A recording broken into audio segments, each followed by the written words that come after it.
Hey there, thanks for tuning into Duck Bricks. I'm Chris, and these are the two brand new LEGO Spring Lantern Festival sets, the Auspicious Dragon and the Family Reunion Celebration. Now, when I got to see the Family Reunion Celebration in person all the way back in September for LEGO Fan Media Days, I was absolutely blown away. But I might actually like the Auspicious Dragon just a smidge more. These are two of the best Spring Lantern Festival sets we've ever gotten from LEGO, and of course these are kind of joining a lineup of absolutely phenomenal sets that LEGO has done in the past, from the parade to the ice skating rink to all the way back in the past. We had our first dinner, and finally that's why it is a family reunion, because the family featured here is the same family that featured in the very first Spring Lantern Festival dinner set. And so, I can't wait to take a closer look at these two phenomenal LEGO sets. Let's go ahead and take a look at the pair right now. These are the two brand new Spring Lantern Festival / Chinese New Year sets for the Year of the Dragon in 2024. The one on the right here is the Auspicious Dragon. It borrows techniques from LEGO Monkey Kid and LEGO Ninjago while crafting out its own identity, being one of the most phenomenally detailed dragons that LEGO has ever done.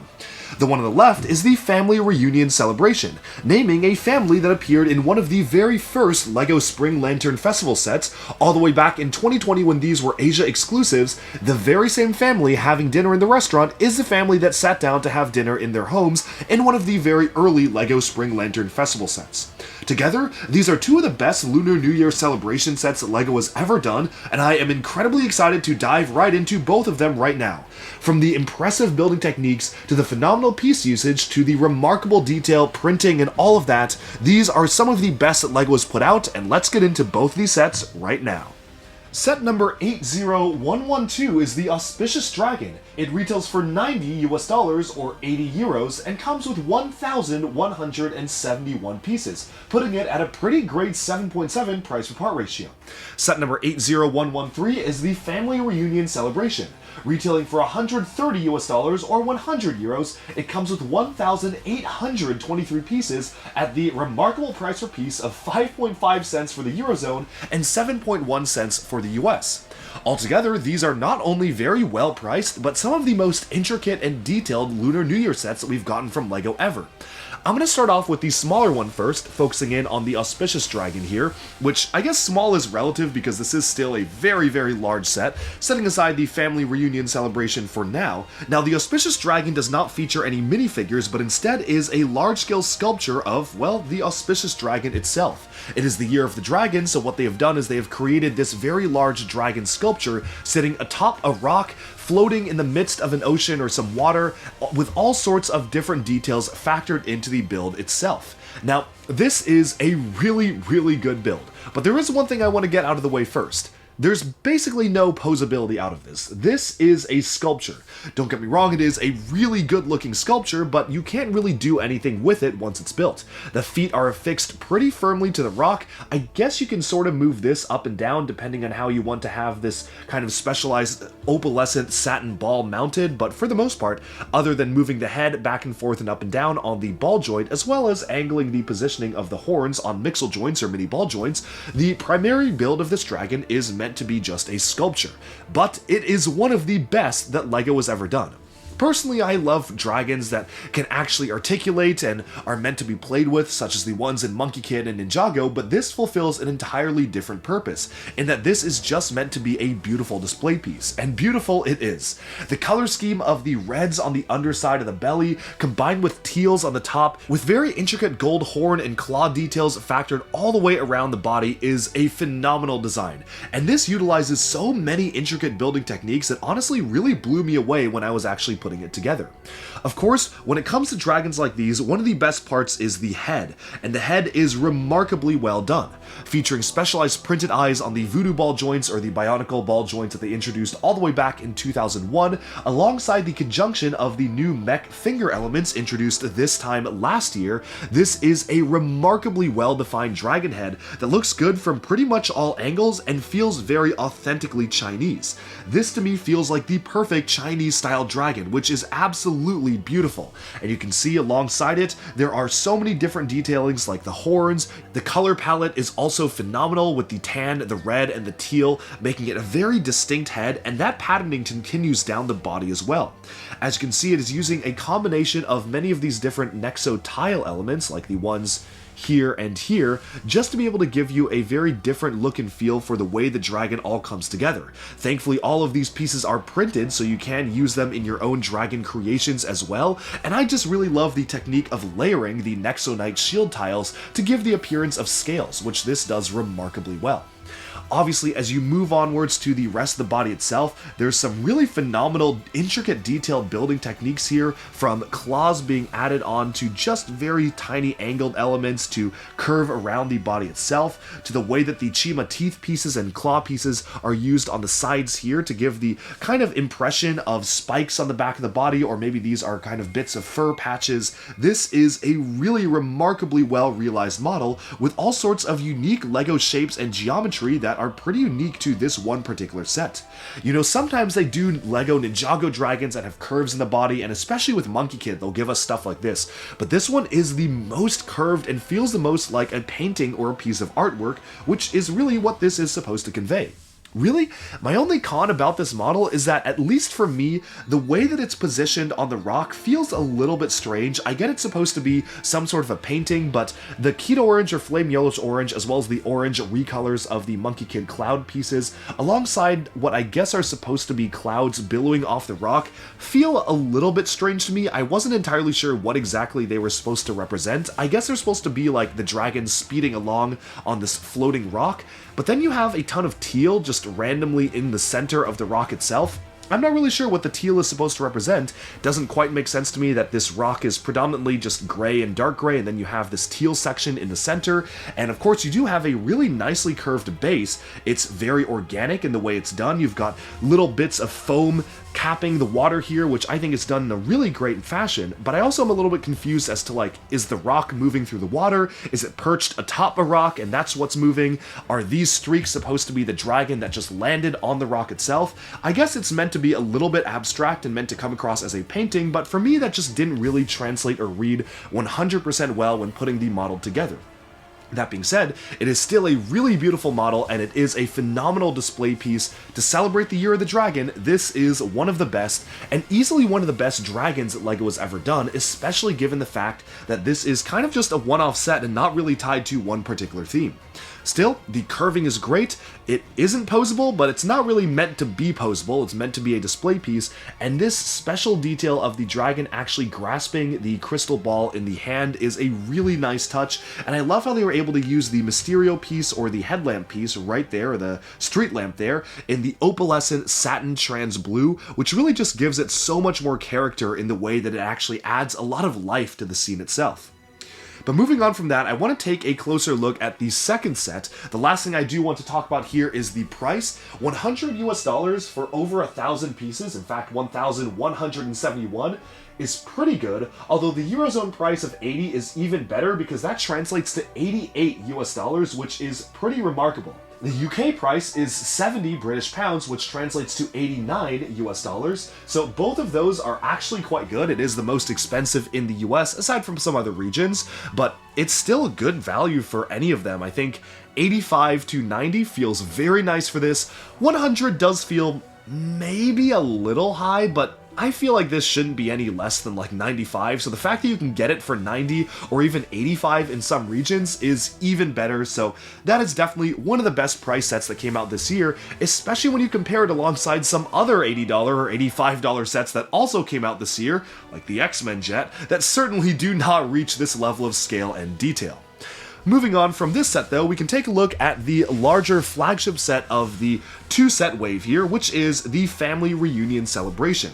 As I mentioned in the intro, this marks the reunion of the iconic Chinese New Year family, which has appeared in a number of the different sets. This is actually the same family they use throughout many of the different sets themselves, so I think it's pretty cool how they actually have featured in this set as having a reunion at this Chinese restaurant. Now, I personally have been waiting for a Chinese restaurant style LEGO set for a long time. I love food. I love all kinds of food. I love all kinds of cuisine, but I really love Chinese food, and this to me feels like a very authentic Chinese restaurant set, which is really, really great. For 1,823 pieces, the price of 100 euros or $130 is pretty good. In Europe, that translates to 111 US dollars, so that is pretty good value. And in the UK, this is 90 British pounds, translating to 114 US dollars. So all around, this is between 110 to $130. And that feels very good for a set like this. Now, one thing that people mentioned was that I think that a lot of people were wondering if this could be compatible with modular buildings. In fact, the Spring Lantern Festival sets have done modular compatibility in the past with the actual Spring Lantern Festival Celebration set, but they chose to do it differently for this one. When I got a chance to sit down with the designer of this model all the way back in September, I actually asked why he chose to do this with a custom baseplate rather than integrating into the modular system, and there were a couple of reasons. For one, he felt that if this were to integrate into the modular system, he had to give it a back wall, and he did actually build a version of the set that did have a back wall and was fully finished on the back, but because of that, he wasn't able to give it as much detail on the inside as well as detail on the outside, and he felt like he really wanted to prioritize having a really nice exterior and leave it up to fans to be able to mock the model themselves, which I think is a pretty good trade-off. If you want to build this into a modular building style, then you can just take pieces of it and use a similar design on the back. The other reason was that he also wanted to give it this very unique curved base plate here. This is a custom build to allow the base plate to curve around and to feel more dynamic as part of a city street, which is definitely something that gives the model a very unique flavor, which is something I do appreciate. So while I do wish that this was modular compatible because I think this would look really good in my city, I'm sure there are already mocks of this that rebuild it into a modular compatible set. I may have to even go out and purchase multiple copies of this just to be able to build it into my city. We're gonna have to wait and see, but I'm gonna scour Rebrickable right now. But as is, this is a remarkably detailed set, and I just love the amount of just different scenes that you can see within the set itself. On the one hand here, we have a flower stand, so this is a really, really cute one with all sorts of different flowers in small pots, almost reminiscent of the small or tiny flower set that they just released on December 1st. You have some calligraphy and artwork being showcased here along the street. There's even a bit of an AC unit on the side here, so all sorts of really good details. Moving onwards, there is a food stand with peaches in it. This is utilizing the brand new peach mold introduced for January 2024, which also appears across Monkey Kid. There is a lucky orange tree here, which is really nice to see that reoccurring from the same building techniques we saw for some of the other similar builds in the previous sets. And here we have the mascot of the theme. This is the now dragon mascot, because we always get a new molded mascot every year featuring a special Lunar New Year style head. In fact, let's take a closer look at this minifigure, who is probably the most interesting one to come out of the set. This is a brand new mold for the dragon head. They could have just reused the dragon head from the collectible minifig series, but when I was speaking to the designer, he mentioned they wanted to do something really special and very distinctly Chinese, which is why they came up with this mold, which is really cool. The body is pearl gold, which is a really great design, and overall, I am very happy with this mascot, as I usually am with the phenomenal mascots that we always get for the Lunar New Year sets. I've chosen to give him a cart full of dumplings as well, which is, of course, very cool to see. I love dumplings, I love xiaolongbao and soup dumplings, and that looks like exactly what these are, so that's really cool, and I love the sticker showcasing the dumplings as one-by-one studs themselves.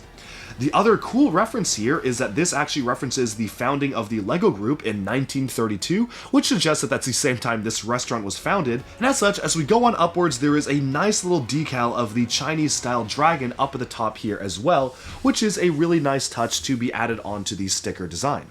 Now, one thing I do want to point out was that for the Asian-inspired themings, they have introduced a brand new window-style piece to really focus and debut in this particular set, but has since appeared in LEGO Monkey Kid as well. That window piece is meant to mimic the Ninjago movie Japanese-style one, which was more squared off, by making a Chinese version of it, which is kind of more reminiscent of Chinese architecture, being a circular design. The designer was really happy with this piece and wanted to use it in all sorts of different areas across the set, so you have it used on the side as well as up and down for the set itself, which is really interesting to see.